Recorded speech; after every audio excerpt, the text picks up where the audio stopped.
সকাল সকাল কাজকর্ম সেরে নিচ্ছি আর মেয়ে চলে গেছে অফিসে। তারপরেই ঠিক করলাম যে চলো ধারে কাছেই কোথাও ঘুরে আসি। কোথায় যাব বললো, চলো নীরমহল দেখে আসি। আর এই যে জামাটা পরেছি না, এই জামাটা জানো তো আমি কিন্তু যাওয়ার বেশ কিছুদিন আগে কিনেছিলাম, আমার বেশ ভালো লেগেছিল। এটা আমি প্যান্টালুন্স থেকে নিয়েছিলাম, এই প্লাজোটাও আমার খুব পছন্দের, অনেক দিন ধরে রেখে দিয়েছিলাম যে মেয়ের কাছে যাব তখনই পরবো। আর জানো তো আমি কিন্তু নীরমহল অনেকবার দেখেছি, অনেকবার বলতে মেয়ে প্রায় 8 মাস যাবত ওখানে রয়েছে। আমি কিন্তু 3-4 বার যাওয়া হয়ে গেছে, বেশিও হতে পারে। কারণ ওখানে গেলে না, যখন সময় না কাটে বা মেয়ের ছুটির দিন থাকে, তখন কাছে পিঠে ওই নীরমহলটাই দেখতে যাই। কারণ আমার মেয়ে যেখানে থাকে সেখান থেকে নীরমহলটা কিন্তু অনেক কাছে, সেই জন্য আমার কিন্তু যাওয়াটা খুব সহজ হয়।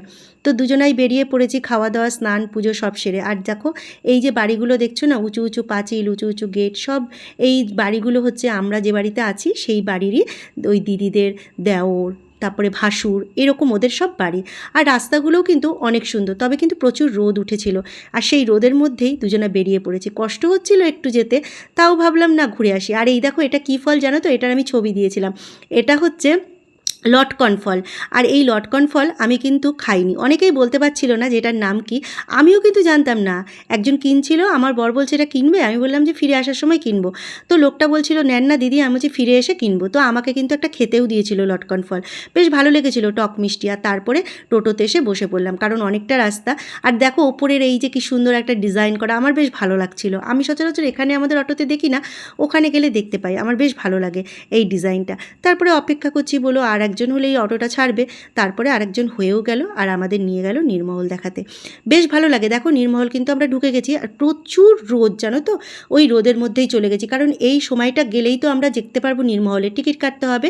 সামনের দিকে এগিয়ে গেছি, তবে কিন্তু আমরা যে সময় গেছি তখন কিন্তু লোক হয়নি, পরে লোক হয়েছিল। আর দেখো ওই যে দূরে দেখা যাচ্ছে নীরমহল সাদা রঙের, আমি জানি না কতটুকু তোমাদের দেখাতে পাচ্ছি, ওই দেখো দেখতে পাচ্ছ ওইখানে। এটা কিন্তু রুদ্রসাগরের ওপর দিয়ে জলের মধ্যে দিয়ে যেতে হবে। আর এরা কিন্তু বেশ সুন্দরভাবে নিয়ে যায়, বেশ ভয় লাগে না জানো তো। আর একদম লঞ্চটা ভর্তি হয়ে লোক যায়, খুব মজা হয় যেতে, আমার তো বেশ ভালো লাগে।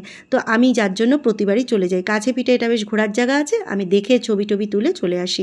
তারপরে লোক হয়নি দেখে আমরা বসে রয়েছি, চারিদিকে ঘুরে টুরে দেখছি যে লোক হলে তারপরে আবার যাব। ওই লোকটা বললো যে লোক হোক তারপরে ডেকে নেব। আমরা বসে আছি দুজনা, ওখানে একটু টুকটাক খেয়েছি, খেয়ে দুজনা গল্প করছি, ঘুরছি ফিরছি, চারিদিক দেখছি। এইভাবেই কিন্তু সময় কাটাচ্ছি, দুপুরবেলাটা কিন্তু এইভাবেই আমরা অনেকক্ষণ সময় কেটেছি। তারপরে কি হয়েছে, লোক তো আসছে না, কিন্তু আমরা যখন বাড়ি ফিরবো বলে মনস্থির করলাম, তখনই কিন্তু লোকজন হয়েছে।